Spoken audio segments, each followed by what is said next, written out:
నల్లపరెడ్ల కంచుకోట కోవూరుకు శాశ్వతంగా సెట్టర్ వేసి తాళాలు వేయనున్నారా? గెలుపోటములు తాత్కాలికమే అయినా అక్కడి ఎమ్మెల్యే అనుసరించిన తీరు ఇక నియోజకవర్గంలో నల్లపరెడ్లకు మనుగడ లేకుండా కట్టుదిట్టం చేయనున్నారా?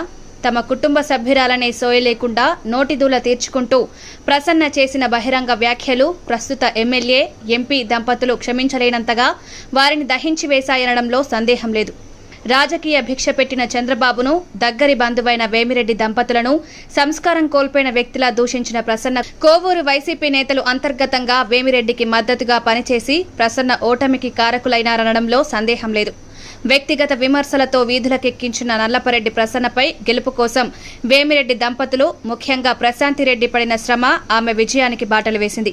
ఇప్పుడు టీడీపీ పాలనలో మహిళల కోటాలో మంత్రిగా నియోజకవర్గంలో పర్యటించి నల్లపరెడ్ల రాజకీయ వర్గాన్ని తన వైపు మళ్లించుకోవడంలో వెనక్కు తగ్గేదే లేదంటూ